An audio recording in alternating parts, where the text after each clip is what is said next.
हिमालय से लेकर गंगा के मैदानों तक जब ठंडी हवाओं में हल्की सी मिठास घुलने लगती है, जब पेड़ों पर नई कोपलें फूटने लगती हैं और धरती पीले रंग की चादर ओढ़ लेती है, तब भारत एक ऐसे पर्व का स्वागत करता है जो ज्ञान, कला, संगीत और प्रकृति के नव जागरण का प्रतीक है।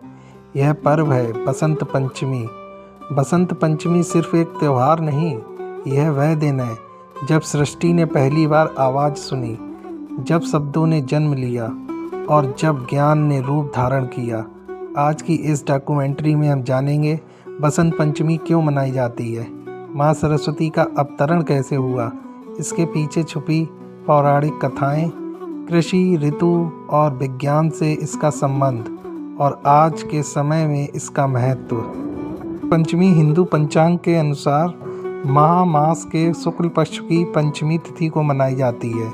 यह दिन मुख्य रूप से ज्ञान, संगीत और कला की देवी माँ सरस्वती को समर्पित होता है। इसी दिन से ऋतुराज बसंत का आगमन माना जाता है।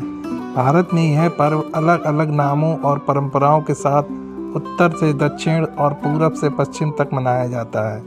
भारतीय संस्कृति में 6 ऋतुओं का वर्णन मिलता है। इसमें बसंत को ऋतुओं का राजा कहा गया है। क्योंकि ठंड की कठोरता समाप्त होती है, गर्मी की तीव्रता अभी दूर है, मौसम सुहावना और संतुलित होता है, प्रकृति फिर से मुस्कुराने लगती है, खेतों में सरसों के पीले फूल खिल उठते हैं, आमों के पेड़ों पर बौर आने लगते हैं और चारों तरफ उल्लास का वातावरण बन जाता है। पौराणिक कथाओं के अनुसार जब ब्रह्मा जी ने सृष्टि की रचना की तो चारों ओर सब कुछ था, लेकिन एक चीज़ नहीं थी, वो थी ध्वनि। सृष्टि मूक थी, ना कोई संवाद, ना कोई संगीत, ना कोई भाव। तब ब्रह्मा जी ने अपने कमंडल से जल छिड़का और उसी क्षण श्वेत वस्त्रों में बीड़ा, पुस्तक और माला धारण किए हुए माँ सरस्वती प्रकट हुई। जैसे ही उन्होंने बीड़ा बजाई, शब्दों ने जन्म लिया, संगीत बहने लगे, ज्ञान का प्रकाश फैला। इसी कारण बसंत पंचमी को माँ सरस्वती का जन्मदिन माना जाता है।